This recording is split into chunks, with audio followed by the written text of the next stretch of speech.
अस्सलाम वालेकुम प्यारे बच्चों। तो इस वीडियो में हम समझेंगे एनटीएस के गैट जनरल टेस्ट के वर्बल सेक्शन को, एमसीक्यूज देखेंगे, उनकी प्रैक्टिस करेंगे, एक्सप्लेनेशन के साथ आंसर्स को समझेंगे। चलिए फिर बिना वक्त ज़ाया किए वीडियो को स्टार्ट करते हैं। तो सबसे पहला आपका क्वेश्चन होता है सिनोनियम्स का। Choose from the following the answer that is closest in meaning to the main word written in capital letters. कहता है नीचे आपको कैपिटल लेटर में कुछ वर्ड्स दिए हुए हैं और आपने वो वाला ऑप्शन चूज़ करना है जो सेम मीनिंग रखता हो। ठीक है, सिनोनियम्स हैं, तो आपका जो फर्स्ट सेक्शन है वो सिनोनियम्स का है। चलिए फिर कुछ फेमस सिनोनियम्स देख लेते हैं। सो पहला है हमारे पास एनोमली। एनोमली का मतलब होता है बेतरतीब। बेतरतीब जैसे कुछ बिल्कुल ही रैंडम सा हो, इरेगुलर सा, तो उसको बोलते हैं एनोमली।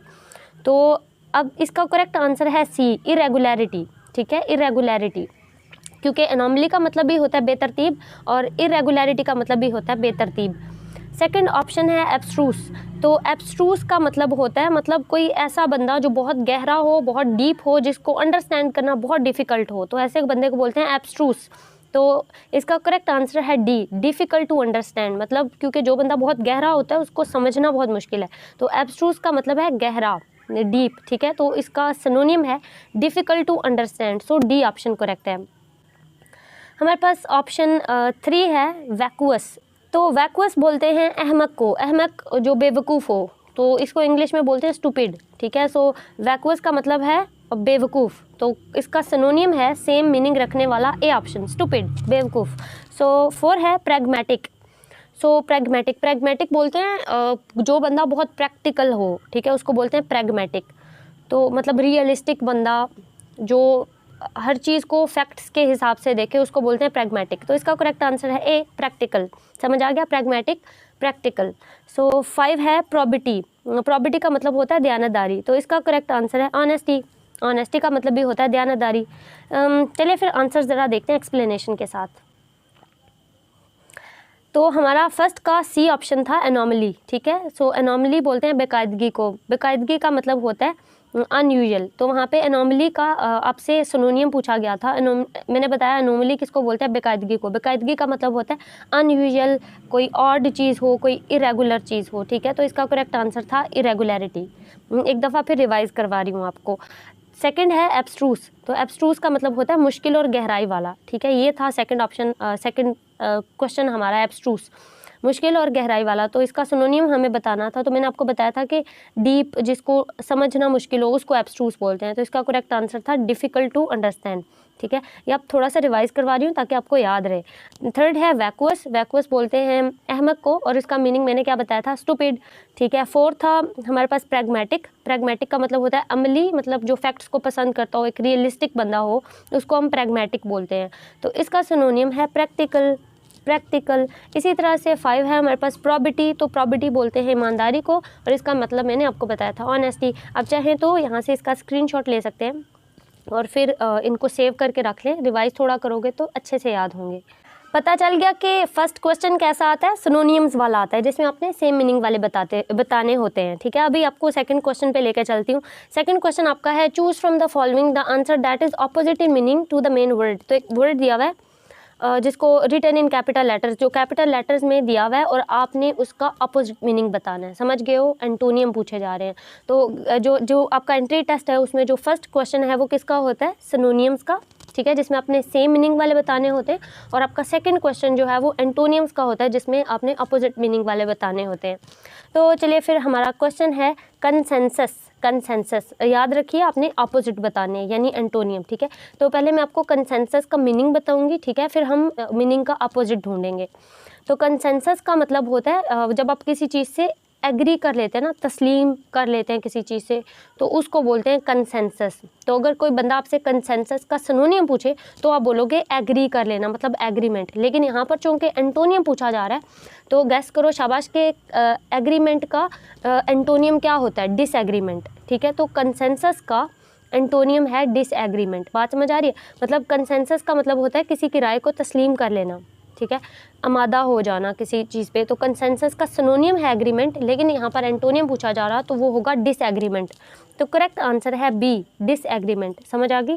सो 7 है हमारे पास फैक्टलेस। अच्छा, फैक्टलेस बोलते हैं लापरवाह को, मतलब जिसको किसी चीज़ की परवाह ना हो उसको बोला जाता है फैक्टलेस। हमें इसका अपोजिट बताना है। तो फैक्टलेस का सिनोनिम क्या होता है? केयरलेस। फैक्टलेस का सिनोनिम होता है केयरलेस। लेकिन अगर मैं आपसे पूछूं अब ये लापरवाह का जो एंटोनियम है वो क्या होगा, तो आप जहन में सोचो केयरलेस का एंटोनियम क्या होता है? केयरफुल। बात मेरी समझ आ रही? मतलब फैक्टलेस का मतलब है लापरवाह, ठीक है। तो इसका एंटोनियम वो वर्ड होगा जिसमें मतलब बहुत परवाह हो, तो वो होता है केयरफुल। तो फैक्टलेस का एंटोनियम है सी ऑप्शन, केयरफुल। समझ आ गई? तो मतलब अगर आपसे कहीं फैक्टलेस का कोई सिनोनियम पूछे ना तो आप क्या बोलोगे? केयरलेस। हाँ, लेकिन अगर आपसे कोई एंटोनियम पूछे तो आप बोलोगे केयरफुल, क्योंकि फैक्टलेस का मतलब होता है लापरवाह और इसका उल्ट होता है परवाह वाला यानी केयरफुल। तो करेक्ट आंसर है सी। 8 है हमारे पास एमिनेंट। सो एमिनेंट बोलते हैं मशहूर को, मतलब बहुत कोई फेमस होना उसको बोलते हैं भाई ये तो एमिनेंट पर्सनैलिटी है। तो एमिनेंट का मतलब होता है मशहूर, बहुत फेमस, ठीक है। ये सिनोनियम है, एमिनेंट का सिनोनियम है फेमस। लेकिन यहाँ पर पूछा जा रहा है एंटोनियम, तो गैस करो शाबाश, इसका एंटोनियम क्या होगा? हैप्पी। इमिनेंट नहीं हो सकता, हैप्पी नहीं हो सकता, फेमस तो सिनोनियम है, तो एक ही ऑप्शन बचा डी, अननोन। मतलब जो जिसके बारे में किसी को ना पता हो, जिसको कोई नहीं जानता हो, उसको बोलते हैं अननोन। तो इमिनेंट का मतलब है जो बहुत मशहूर हो, हर कोई उसको जानता हो, और उसका एंटोनियम है अननोन, जिसको कोई ना जानता हो, ठीक है। सो एमिनेंट का सिनोनियम क्या है? फेमस। लेकिन एमिनेंट का एंटोनियम क्या है, यानी उल्टा अननोन। सो आप एक बहुत एमिनेंट पर्सनैलिटी हैं, मैं तो बहुत खुश हो गई हूँ क्योंकि मैं बहुत फेमस हूँ, ठीक है। लेकिन अगर साथ ही कोई आपको बोलता है भाई ये तो बहुत ही अननोन सा बंदा है, तो इसका मतलब है जो बिल्कुल मशहूर नहीं है। तो एमिनेंट का उल्ट है अननोन। 9 है हमारे पास पार्टीजन। पार्टीजन, अच्छा यहाँ से नाम से इस वर्ड को गौर से पढ़ो ना। पार्टीजन मतलब जो पहले से ही किसी पार्टी में हो ना उसको बोलते हैं पार्टीजन। तो पार्टीजन का मतलब होता है बाइस्ड। बाइस्ड का मैं कैसे समझाऊँ? जैसे एक ऑडियंस था, ठीक है, वहाँ पर आपको स्पीच करने को बोला गया और आपकी स्पीच कोई बहुत धुएंधार थी, और आपकी स्पीच करने के बाद हर बंदा आपकी तरफ हो गया, आपकी राय के साथ एग्री करने लगा। तो आप बोलोगे कि ऑडियंस पहले न्यूट्रल थी लेकिन आपकी स्पीच ने सबको बाइस्ड कर दिया। बाइस्ड समझ रहे हो ना, मतलब आपकी तरफ कर दिया, उन पे एक चार्ज ले आए, तो इसको बोलते हैं बाइस्ड, कि अपनी तरफ कर लेना, ठीक है। तो जिसकी कोई राय ना हो वो होता है न्यूट्रल, लेकिन अगर आप किसी को अपनी तरफ कर लो अपनी बातों से या किसी भी तरह से तो वो होगा बाइस्ड, ठीक है। तो पहले ऑडियंस थी न्यूट्रल, लेकिन मैंने स्पीच की और स्पीच के बाद ऑडियंस हो गई बाइस्ड। सपोज कर लें आपकी स्पीच पैट्रियोटिज्म पे थी, ठीक है। तो पार्टीजन का क्या मतलब है? बाइस्ड, मतलब जो किसी तरफ हो। लेकिन जो पार्टीजन का उल्ट है वो क्या होगा? मतलब जो बिल्कुल न्यूट्रल हो, जिसकी कोई राय ना हो, वो होता है न्यूट्रल। तो करेक्ट ऑप्शन है ए। मैं एक दफ़ा फिर से बोलूँगी, अगर आपसे पेपर में पार्टीजन का सिनोनियम पूछा जाता है ना तो आप बोलोगे बाइस्ड, मतलब जिसकी कोई राय हो। लेकिन अगर एंटोनियम पूछा जाता है तो आप बोलोगे न्यूट्रल, जिसकी कोई राय ना हो। बात मेरी समझ आ रही है? सो यहाँ पर चूँकि एंटोनियम पूछा जा रहा है तो करेक्ट आंसर हमारा क्या होगा? ए, ठीक है, न्यूट्रल। समझ आ गई? अच्छा 10 पे चलते हैं, जो है हमारा निपोटिज्म। अच्छा निपोटिज्म बोलते हैं फेवरेटिज्म को। फेवरेटिज्म की दूसरी फॉर्म होती है निपोटिज्म। बोला जाता है अक्सर यूनिवर्सिटीज़ में, भाई निपोटिज्म बहुत आम है, मतलब फेवरेटिज्म बहुत आम है। बात समझ रहे हो? तो निपोटिज्म का मतलब है फेवरेटिज्म, और निपोटिज्म का उल्ट क्या होगा? इम्पार्शल। मतलब कुछ टीचर्स होते हैं जो हमेशा मार्किंग करते हैं इम्पार्शल होके, तो निपोटिज्म का उल्ट है, अपोजिट है इम्पार्शल, ठीक है बच्चों। तो निपोटिज्म का अगर आपसे कोई सिनोनियम पूछता है तो आप क्या बोलोगे? फेवरेटिज्म, ठीक है। लेकिन अगर आपसे कोई निपोटिज्म का एंटोनियम पूछता है तो आप बोलोगे भाई जो बिल्कुल इम्पार्शल हो, फेयर बंदा, इम्पार्शल। तो करेक्ट आंसर है सी, चूँकि यहाँ पर मैं एंटोनियम बता रही हूँ। चलिए फिर बच्चों एक्सप्लेनेशन ज़रा देख लेते हैं। आई थिंक एक्सप्लेनेशन में इसलिए बता रही हूँ ताकि आपका थोड़ा सा रिवीजन हो जाए जो कुछ अभी तक पढ़ा है। सो हमारा फर्स्ट वर्ड क्या था? कंसेंसस, ठीक है। मैं आपको इसका मीनिंग भी बताऊंगी और इसका अपोजिट भी बताऊंगी। चलिए फिर, कंसेंसस का मीनिंग होता है हम आहंगी, इत्तेफाक राय, एग्री कर लेना, तो इसका मीनिंग है एग्रीमेंट, ठीक है। और इसका अपोजिट क्या है? डिसएग्रीमेंट। सो कंसेंसस का मीनिंग है हम आहंगी, इत्तेफाक राय means agreement, hence disagreement in the opposite. So opposite में कौन है कंसेंसस के? डिसएग्रीमेंट। 7 है हमारे पास था फैक्टलेस। सो फैक्टलेस का मतलब मैंने क्या बताया था? लापरवाह, गैर जिम्मेदार, ठीक है। तो इसका मीनिंग क्या होगा? केयरलेस। तो फैक्टलेस का सिनोनियम क्या है? केयरलेस। लेकिन अगर आपसे कोई पूछे फैक्टलेस का एंटोनियम क्या है तो वो होगा केयरफुल। सिनोनियम है केयरलेस, एंटोनियम है केयरफुल। चलिए नेक्स्ट था हमारे पास एमिनेंट। एमिनेंट का मतलब मैंने आपको क्या बताया था? मशहूर, मीन्स फेमस। अब बहुत एमिनेंट पर्सनालिटी हो, बहुत फेमस, ठीक है। और हेंस तो एमिनेंट मशहूर, नामवर, मीन्स फेमस। और इसका अपोजिट क्या है, unknown. So hence unknown is the opposite, unknown is the opposite.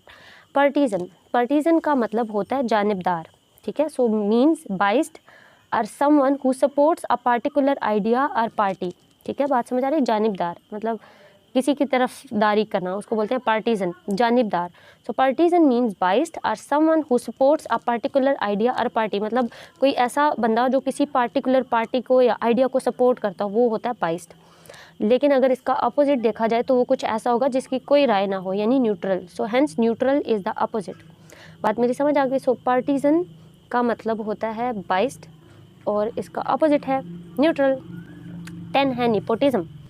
Nepotism का मतलब होता है favouritism. Simple means favouritism to support someone, hence its antonym is impartial, like गैर जानिबदार, गैर जानिबदार। यहीं पे वीडियो को पास करें। आई थिंक आप वीडियो का साउंड बिल्कुल म्यूट करो और ख़ुद से इनको MCQs को सॉल्व करने की कोशिश करो ताकि आपको याद रहे, क्योंकि अक्सर बच्चे इस तरह होते हैं कि बहुत से वीडियोस देख लिए बट याद कुछ भी नहीं किया। हम लास्ट डे पे याद करेंगे, अभी से याद करने हैं। जितनी ज़्यादा याद करोगे उतना आसानी से आप नेक्स्ट MCQs भी कर पाओगे। चलो फिर क्वेश्चन नंबर 3 पे मूव करें। सिनोनियम आ गए, एंटोनियम कर लिए, अभी हम देखने वाले हैं एनालॉजीज़ को, ठीक है। फिर तो समझ आ रहा, पहला क्वेश्चन सिनोनियम का है, अगला एंटोनियम का है, फिर अगला एनालॉजीज़ का है। तो आपकी फर्स्ट एनालॉजी है डिटेरियोरेट इम्प्रूव। जो बच्चे नए हैं जिनको बिल्कुल नहीं पता एनालॉजीज़ क्या होती हैं उनके लिए, ठीक है। तो एनालॉजीज़ बोलते हैं एक जैसे को। तो आपको पेयर ऑफ वर्ड्स दिया होगा, एक पेयर दिया होगा जिसमें दो वर्ड्स होंगे, तो उनका आपस में आपको रिलेशनशिप चेक करना है, ठीक है, कि वो आपस में क्या हैं। तो आपको जो रिलेशनशिप उन गिवन पेयर ऑफ वर्ड्स के अंदर है, आपको नीचे जो MCQs हैं उनमें से भी वही पेयर चूज़ करना है जिसमें वो सेम रिलेशनशिप पाया जा रहा हो। जैसे मैं आपको एक एग्जांपल दूंगी, जैसे पेन राइट, सपोज कर लें ये एक पेयर ऑफ वर्ड्स आपको दिया हुआ है, पेन राइट। तो पेन का क्या काम होता है, पेन लिखने के लिए यूज़ होता है, ठीक है। तो यहाँ पे एक टूल है और आगे उसका फंक्शन बताया हुआ है कि टूल क्या है, पेन, और आगे उसका फंक्शन है राइट करना। तो आपको बहुत से पेयर दिए होंगे, तो आपको उनमें से वो वाला चूज़ करना है जिसमें वो टूल आगे टूल दिया हो और आगे उसका फंक्शन दिया हो। जैसे शार्पनर शार्प, तो शार्पनर का क्या काम होता है, शार्प करना। तो शार्पनर क्या है, एक टूल है और आगे उसका फंक्शन है शार्प, तो वो वाला चूज़ करोगे। बात मेरी समझ आ रही है कि पेयर ऑफ वर्ड्स में जो रिलेशनशिप पाया जा रहा, आपको नीचे भी वही पेयर चूज़ करना जिसमें वो सेम रिलेशनशिप पाया जाए जो ऊपर दिए गए पेयर में। तो फिर ऊपर दिए गए आप पेयर, यहाँ पे क्या है हमारे पास, डिटेरियोरेट इम्प्रूव, डिटेरियोरेट इम्प्रूव। तो डिटेरियोरेट का मतलब होता है ख़राब करना, इम्प्रूव का मतलब होता है बेहतर बनाना। डिटेरियोरेट ख़राब करना, इम्प्रूव का मतलब है बेहतर बनाना। गैस करके बताओ इनमें रिलेशनशिप कौन सा पाया जा रहा। यस, एंटोनियम्स का, ये दोनों आपस में अपोजिट हैं। तो अब आपको नीचे वो वाला वर्ड चूज़ करना है जो दोनों, वो पेयर चूज़ करना है जिसमें दोनों वर्ड पेयर के आपस में एंटोनियम हों। ये ऑप्शन से शुरू करते हैं जो कि फैक्टलेस है, फैक्टलेस, केयरलेस। तो ये दोनों क्या हैं, आपस में सिनोनियम है। तो अगर आप यहाँ पर चेक करो तो यहाँ पर करेक्ट आंसर है डी, ठीक है, डी ऑप्शन। तो ऑब्स्टिनेट ट्रैक्टेबल, मैं आपको बताती हूँ। ऑब्स्टिनेट का मतलब होता है ज़िद्दी, ज़िद्दी बंदे को बोलते हैं ऑब्स्टिनेट। कहते होता है ना कोई बंदा बहुत ही ऑब्सेस्ड है, तो ऑब्सेस्ड का मतलब होता है जुनून की हद तक कोई चीज़ सवार हो जाए ना, ज़िद्द बन जाए, उसको आप ऑब्सेस्ड बोलते हैं। मैं नॉर्मल लैंग्वेज से रिलेट करी ताकि आप ऑब्स्टिनेट का मतलब सही से याद कर पाओ। डी ऑप्शन ठीक है, जिसमें है ऑब्स्टिनेट ट्रैक्टेबल। तो मैं बता रही कि ऑब्स्टिनेट असल में ऑब्सेस्ड से निकला है, यानी जब आप किसी चीज़ को जुनून की हद तक चाहने लगो, एक ज़िद बन जाए ना, तो उसको बोलते हैं ऑब्स्टिनेट। तो ऑब्स्टिनेट का मतलब है ज़िद्दी, ठीक है। और ट्रैक्टेबल का मतलब है जिसको जो ज़िद्दी नहीं हो, ऐसा नहीं है कि जुनून सवार हो गया किसी चीज़ का, वो हर चीज़ को सोच समझ के करता हो, उसको बोलते हैं ट्रैक्टेबल, मतलब जिसको समझाना आसान हो आपके लिए। तो ऑब्स्टिनेट होता है ज़िद्दी और ट्रैक्टेबल होता है जिसको समझाना आसान हो, ठीक है, जिसको मनाना आसान हो, ट्रैक्टेबल। तो हमारा करेक्ट आंसर है डी, ऑब्स्टिनेट ट्रैक्टेबल। अच्छा, हमारा 12 है एग्रावेट एलिविएट। सो एग्रावेट का मतलब होता है बढ़ाना किसी चीज़ को, और जैसे मोहल्ले वाले लड़ाई को बढ़ाते हैं तो वो एग्रेवेट करते हैं, ठीक है। एलिविएट तो जो आप हैं वो लड़ाई को कम करते हैं, सो एलिविएट है कम करना। तो एग्रावेट बढ़ाना, एलिविएट कम करना। तो ये दोनों वर्ड्स भी आपस में अपोजिट हैं, आपस में एक दूसरे के एंटोनियम्स हैं। एग्रावेट बढ़ाना, एलिवेट कम करना। तो अब आपको वो पेयर चूज़ करना है जो दोनों आपस में अपोजिट हैं, ठीक है। तो इसका करेक्ट आंसर है ए, लेटर का मतलब होता है बाद में, प्रीसीड का मतलब होता है पहले। तो लेटर बाद में, प्रीसीड पहले, तो ए ऑप्शन करेक्ट है। बात मेरी समझ आ गई? लेटर बाद में, प्रीसीड पहले, तो ये दोनों आपस में अपोजिट है ना, तो ए ऑप्शन करेक्ट है आपका। 13 विंडिक्टिव मर्सी। अच्छा, विंडिक्टिव का मतलब होता है जो बदला लेता हो, पक्का बदला लेता हो, उस बंदे को बोलते हैं विंडिक्टिव। तो है आपके सोशल सर्कल में कोई ऐसा बंदा जो विंडिक्टिव हो, तो विंडिक्टिव बदला लेने वाला। और इसका उल्टा है मर्सी। मर्सी कहते हैं रहम करने वाले को, जैसे हमारे टीचर्स होते हैं। सो मर्सी रहम करने वाले को। अब विंडिक्टिव बदला लेने वाला, मर्सी रहम करने वाला, तो इस जो पेयर ऑफ वर्ड्स हैं इन दोनों में भी अपोजिट रिलेशनशिप पाया जा रहा, मतलब ये दोनों आपस में एंटोनियम्स हैं। तो आपको वो वाला चूज़ करना जो आपस में एंटोनियम हो। तो वो पेयर है हमारा डी। डी में क्या है? स्केप्टिकल ट्रस्टफुलनेस। स्केप्टिकल का मतलब होता है जो धोखेबाज हो, उसको बोलते हैं स्केप्टिकल, ठीक है। और ट्रस्टफुलनेस बोलते हैं जो जिस पे आप एतबार कर सको, सच्चा, ठीक है, सच्चाई को बोलते हैं। सो स्केप्टिकल धोखेबाज और ट्रस्टफुलनेस सच्चे को, सच्चाई को बोलते हैं, ठीक है। सो विंडिक्टिव बदला लेने वाला, मर्सी रहम करने वाला, दोनों आपस में एंटोनियम थे, तो हमें वो पेयर चूज़ करना था जो आपस में एंटोनियम हो, तो वो था हमारा डी ऑप्शन, स्केप्टिकल ट्रस्टफुलनेस। स्केप्टिकल मतलब जो धोखेबाज हो, और ट्रस्टफुलनेस जो सच्चा हो, जिस पे आप ट्रस्ट कर सकते हो। नेक्स्ट आपकी फिलिंग द ब्लैंक्स आती हैं, जिसमें आपने कोई एडवर्ब लगाना होता है। सो ग्रामर का क्वेश्चन आता है ये। इन लाहौर फेयर्स आर, अक्सर ये चेंज होता रहता है ये सेक्शन में, आपको बताऊँ, अक्सर यहाँ पे प्रपोजिशंस पूछी गई होती हैं, अक्सर करेक्ट एडवर्ब लगाना होता है, तो ये सेंटेंस कंप्लीशन का वो है, पोर्शन है। सो इन लाहौर अक्सर कंजंक्शन के पेयर्स दिए होते हैं, जैसे पीछे नॉट, दो जगह पे ब्लैंक दिए होंगे, कहीं नॉट ओनली, आगे आपको बट आल्सो लगाना है। तो कंजंक्शन के यूजेस, कहीं हु, हुम, इनके यूजेस को टेस्ट किया जाता है आपसे। करेक्ट एडवर्ब लगाना, एडजेक्टिव लगाना, वो पूछा जाता है। सो ग्रामर का ये वाला पोर्शन भी आता है पेपर में।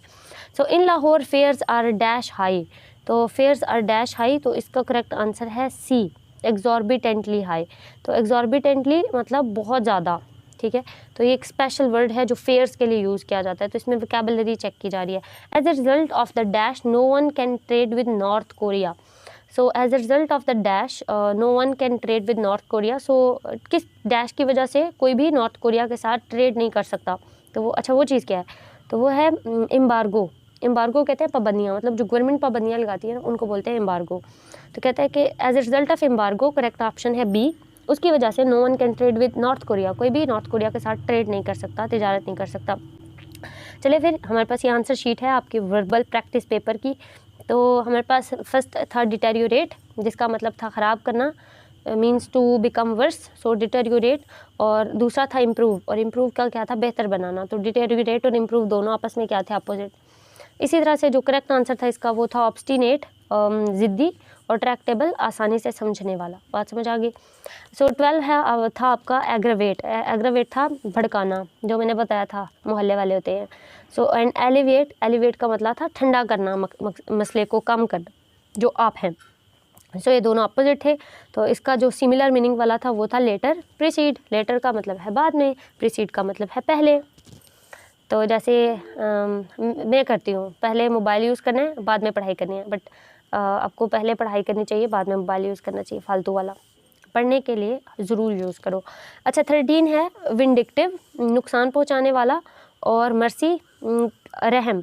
तो विंडिक्टिव नुकसान पहुँचाने वाला, मर्सी रहम दिल, तो ये दोनों क्या थे आपस में, अपोजिट। तो इनका हमारे पास जो करेक्ट पेयर था जो इसी तरह का रिलेशनशिप रखता था, वो था स्केप्टिकल ट्रस्टफुलनेस। सो स्केप्टिकल का मतलब था मशकूक, और ट्रस्टफुलनेस का मतलब था जो सच्चा हो, जिस पर ट्रस्ट किया जा सकता हो। सो 14 था हमारे पास एग्जॉर्बिटेंट। एग्जॉर्बिटेंट का मतलब था बहुत ज़्यादा, कि फेयर्स आर एग्जॉर्बिटेंटली हाई, तो मैंने आपको बताया था। सो 15 है हमारे पास एम्बार्गो, कि बैन ऑन कमर्शियल एक्टिविटीज़, के जो गवर्नमेंट कमर्शियल एक्टिविटीज़ पर बैन लगाते हैं उसको एम्बार्गो बोलते हैं। तो हमारा क्वेश्चन था कि नॉर्थ कोरिया में क्यों लोग तिजारत नहीं कर सकते, ट्रेड नहीं कर सकते, तो मैंने आपको बताया था एम्बार्गो की वजह से, नहीं पाबंदियों की वजह से, बैन ऑन कमर्शियल एक्टिविटीज़ की वजह से। नेक्स्ट है most of the guests arrived dash buses. So arrived by buses, ये प्रपोजिशन का यूज़ है। अगर आप अपना NTS का सिलेबस देखो तो वहाँ पे प्रपोजिशन का यूज़ भी है, ठीक है। तो अराइव्ड बाय, कुछ कॉमन वर्ड्स हैं जिन उनके साथ कौन सा प्रपोजिशन लगता है ये आपने याद रखना है। तो अराइव्ड के साथ हमेशा बाय लगता है। तो अराइव्ड बाय बसेस, अगर आगे कुछ जगह हो ना स्पेसिफिक तो फिर एट लगाते हैं, लेकिन अगर अब जैसे बसेस है तो अराइव्ड बाय बसेस होगा। 17 है the man dash you met is an aeronautical engineer. So aeronautical engineer, the man dash you met, so जो मैन है द मैन उसके लिए लगता है whom, ठीक है। जब भी किसी इंसान को रेफ़र करना हो, किसी ह्यूमन को रेफ़र करना हो तो वहाँ पे आप लगाते हो whom। The man whom you met is an aeronautical engineer। So correct answer है सी, whom। 18 है when they were younger they dashed 10 kilometers a day। So when they were younger they dashed 10 kilometers a day। आप शायद कोई और tense लगाते अगर यहाँ पे दरमियान में कंजंक्शन लगा होता, like when they were younger, before they, कुछ इस तरह से, they were younger, सो कुछ भी बिकॉज दे, तो इस तरह से अगर कंजंक्शन दरमियान में लगा होता ना तो आप यकीनन आगे टेंस चेंज करते। So when they were younger they dash 10 kilometres a day, simple past tense लगेगा, सिर्फ सेकंड फॉर्म ऑफ वर्ब लगेगी। सो करेक्ट आंसर है A, walked. So the when they were younger they walked 10 kilometres a day. कोई और tense लग सकता अगर यहाँ पर दे से पहले कोई दूसरा कंजंक्शन लगा होता तो, ठीक है। So when they were younger they walked 10 kilometres a day, correct answer है ए। 19 है the number of computer engineers dash increasing every year. So the number of computer engineers is increasing every year. 20 है हमारे पास the newly installed video game sounds very interesting. तो ऐसे ही पता लग जाता है। सेंटेंस कंप्लीशन का रूल क्या है कि आप जब आपको सूटेबल वर्ड चूज़ करना हो ना तो सिंपल उस सेंटेंस को रीड करो अपने जहन में, उसके लिए कुछ सूटेबल सा आंसर सोचो, ठीक है। और पॉसिबल होता है जो आपने सोचा है वो दिए गए MCQs के अंदर होता है, और अगर नहीं भी है तो उसका मिलता जुलता होता है, फिर आप वो लगा लें। वरना अगर आप हर एक वर्ड को फिट करके लगाने की कोशिश करते हैं ना तो वो ज़्यादा कंफ्यूजिंग हो जाता आपके लिए कोई सही ऑप्शन चूज़ करना। तो सेंटेंस कंप्लीशन का ट्रिक क्या है, सबसे पहले सेंटेंस को ठीक से पढ़ना है, फिर आपने अपने जहन में उसके लिए कोई सूटेबल सा आंसर ढूंढना है और वो मिल जाता है, ठीक है, वरना उसका मिलता जुलता लगा दो। So the newly installed video game sounds very interesting, correct answer है बी, इंटरेस्टिंग। सो वर्बल सेक्शन का लास्ट पेज है। Read the following paragraphs carefully, choose the correct answer from the options given below. तो आपको कुछ paragraphs दिए गए हैं जिनको आपने अच्छे से रीड करना है और फिर उनके आंसर देने हैं। तो ये भी मैं नहीं रीड करी, लेकिन पैराग्राफ रीड करके आंसर लगाना आता है पेपर में। तो यहाँ से आपको आई होप कुछ ना कुछ ज़रूर समझ आया होगा और आपको एक पेपर पैटर्न क्या होता, टेस्ट का पैटर्न क्या होता वो ज़रूर समझ आ गया होगा कि वर्बल सेक्शन में क्या होता है। सबसे पहले कुछ सिनोनियम्स पूछे गए होते, फिर एंटोनियम्स पूछे गए होते, उसके बाद एनालॉजीज़ का सेक्शन होता, उसके बाद कुछ ग्रामर के रिलेटेड क्वेश्चंस होते जिनमें आपने करेक्ट एडवर्ब लगाना होता, एडजेक्टिव लगाना होता, कुछ 1-2 MCQs प्रपोजिशन के मुतालिक हो जाते हैं, कंजंक्शन के यूज़ के मुतालिक हो जाते हैं कि बिकॉज आपने कहाँ लगाना है, येट कहाँ पे लगाना है, हु कहाँ पे लगाना है, हुम कहाँ पे लगाना है। तो इस तरह के कंजंक्शन के, टेंसेस के रिलेटेड के पीछे पास्ट इंडेफिनिट है तो आगे कौन सा टेंस लगेगा, तो टेंसेस के रिलेटेड क्वेश्चन आते हैं। और जो लास्ट क्वेश्चन है वो क्या होता है, पैराग्राफ रीडिंग का, कि आपने पैराग्राफ रीड करना होता है और उसको कंप्रीहेंड करके उसमें से बनाए गए क्वेश्चंस के MCQs के आंसर लगाने होते हैं। बात समझ आ गई? अगर वीडियो अच्छी लगी है तो प्लीज़ वीडियो को लाइक करें, चैनल को सब्सक्राइब करें, और जो स्टूडेंट्स कॉम्पिटिटिव यूनिवर्सिटी के टेस्ट के लिए अप्लाई कर रहे हैं ये वीडियो उनके लिए बहुत हेल्पफुल होने वाला है।